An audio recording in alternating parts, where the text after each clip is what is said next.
నమస్తే అన్న అందరికీ నమస్కారం. కువైట్లో ఉన్న కువైటీ పౌరులకు మరియు ప్రవాసులకు హెచ్చరిక.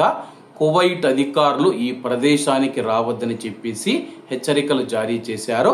వివరాల్లోకి వెళితే కువైట్ దేశానికి వాయువ్యంగా ఉన్న ఆల్ అదీర్ ప్రాంతంలో ఇరాకీ క్రూరమైన దండయాత్రలో అక్కడ మనం చూసుకుంటే పేలుడు పదార్థాలైతే భూమిలో ఉండిపోయాయి.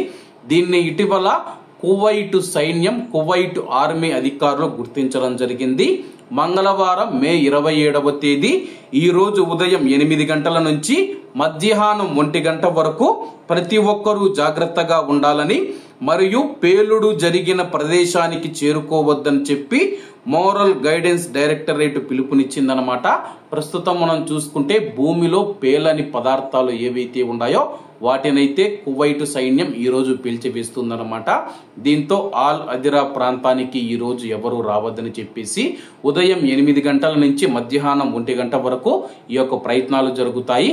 అలాగే కువైట్ లో ఉన్న కువైటీ పౌరులు కానీ ప్రవాసులు కానీ ప్రతి ఒక్కరూ జాగ్రత్తగా ఉండాలని చెప్పేసి డైరెక్టరేట్ పిలుపునిచ్చింది.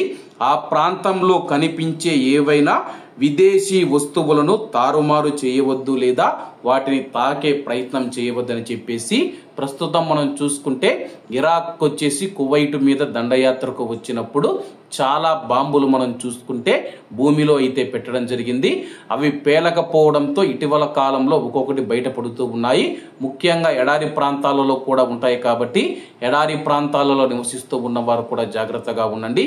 మీకు ఏవైనా భూమిలో అనుమానాస్పదంగా కానీ కనిపిస్తే కానీ వెంటనే 112 112 112కు ఫోన్ చేసి సమాచారం అందించాలని చెప్పి అధికారులు తెలియజేశారు. కాబట్టి ఈ రోజు ఉదయం 8 గంటల నుంచి మధ్యాహ్నం 1 గంట వరకు సైన్యం మనం చూసుకుంటే ఈ యొక్క పేలని పదార్థాలను అయితే పేల్చివేస్తుంది. ఈ యొక్క విషయాన్ని ప్రతి ఒక్కరూ గమనించగలరు. కాబట్టి అందరూ బాగుండాలి, అందులో మనం ఉండాలి. అందరికీ నమస్తే అన్న, జై హింద్.